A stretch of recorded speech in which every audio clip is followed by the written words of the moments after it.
Well, I'm out in the garden.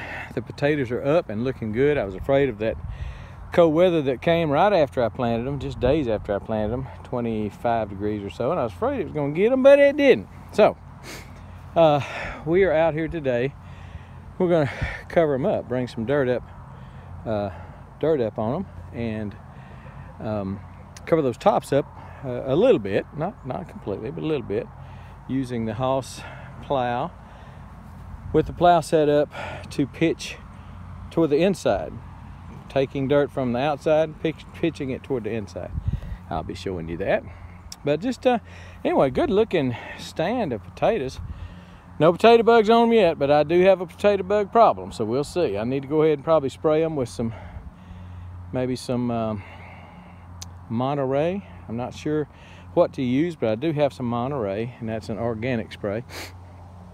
I think it is. But anyway, this is as I remember it, and I didn't mark it, and I always mark everything, but I didn't mark this.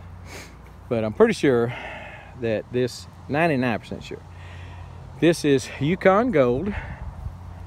This one and this one, these two are German Butterball, and this last one is the blue, the Adirondack blue. And the potatoes are a little bit different color than this one. Got a little purple to it, a little purple in the veins or in the stems. Well, in the veins. So I'm thinking, that's why I'm thinking that's the blue.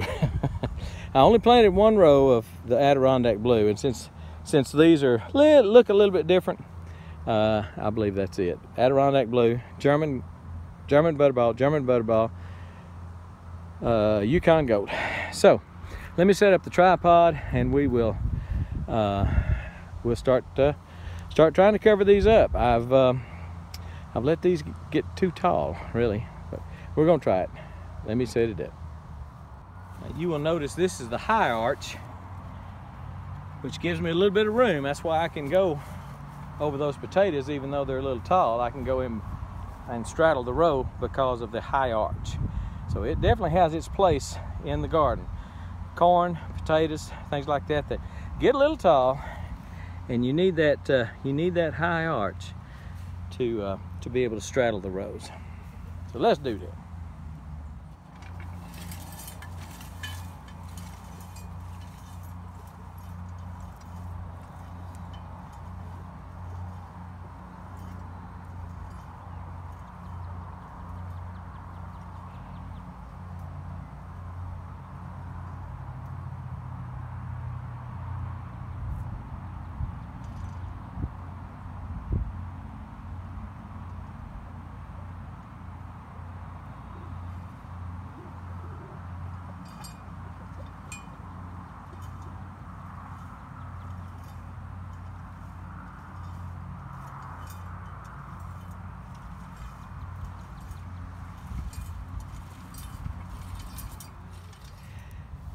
Now that row, again, I let them get pretty tall.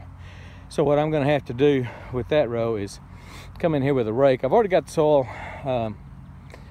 real pliable right here. So I'm gonna come back in here with a rake and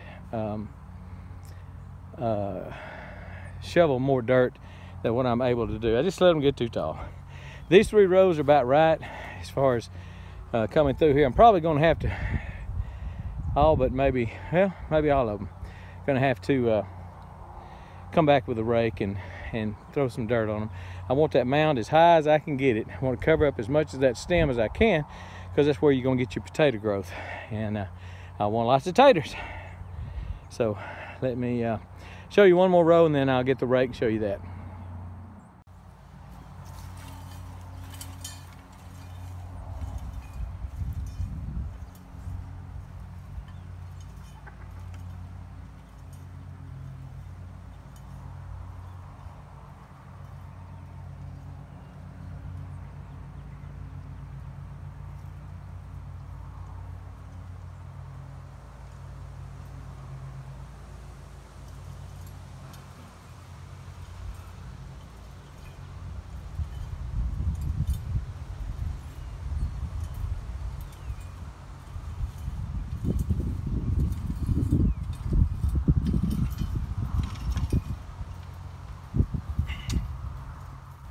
So I'm gonna come back in here now with a little hand rake and just try to get a little bit more dirt on them potatoes, a little higher up, a little larger mound, let's say, of potatoes. I'm using this rake. I love that little rake, and I bought 2 of them when I saw it, and I hadn't seen any at the store again since then. But it's got a real aggressive teeth that are curved. I don't know whether you can see that curved aggressive teeth on one side, and then that's maybe good for seed if you're planting, sowing seed, grass seed, something like that. Real light end to it, the light end and aggressive end. So I like that. It's True Temper. I'll find a link. Pretty sure they sell them on Amazon. I'll find a link in case you're interested. Try to put that link below. Let's get after it. Let's try to cover up these taters a little bit more and try to produce a few more taters.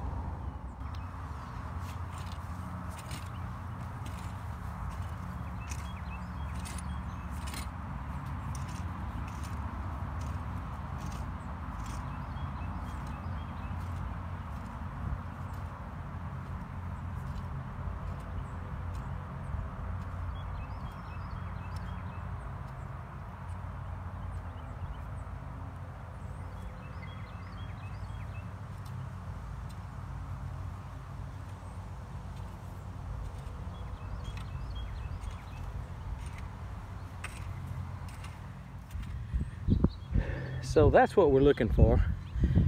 I hadn't gone all the way down the road, just wanted to stop and show you. That mound of dirt now is about 12 inches tall, where that mound is about 6 inches tall. So I'm going to come through here and make it as high as I can get it. I'd love to cover up all but just the last inch or 2 of those tops. Don't know that I've got enough dirt down here to do it, to shove up to it. The high arch works real good when these plants are smaller, and maybe I need to bring those plows in a little tighter, but I'm afraid I'd hit the potatoes. So I don't know. So like I say, the high arch does a little bit better straddling them when they're smaller. It'll cover them up when they're a little smaller, but once they get a little big, for me, it didn't seem to throw enough dirt. It could, wherever it will be, I don't have it set up right. So I'm doing it with a rake also. But the high arch is great with the corn. You get your corn up about 12, 16 inches, and that high arch just goes right on top of it, throws that dirt to them roots, and really does a good job on that. So anyway, I'm gonna finish this up. I'll show you after I'm finished, when I've stopped breathing hard, and show you the taters. I'll show you the rest of the garden in another video, but I'll show you the taters right now when I get done with this. Well, we are done. Got these 4 rows healed up. I know it's hard to see perspective on camera. Maybe I can get you down like that. But that's at least 12 inches difference between that and that. So all of them look pretty good. Got a few thin spots that didn't come up. Some of them I got a little aggressive with the cover up and covered up a few, but there are a few little thin spots in it. But that is the taters as of right now, and I think we're gonna make some taters. I hope so. I hadn't raised taters in years, so this is good. All right, hope you enjoyed it. Be sure and subscribe if you're not already. And I've got another little old channel I would just love for you to subscribe to down there. Go there, you might need it. And it's a new channel, something completely different. And subscribe, ring the bell. All right, we're gone.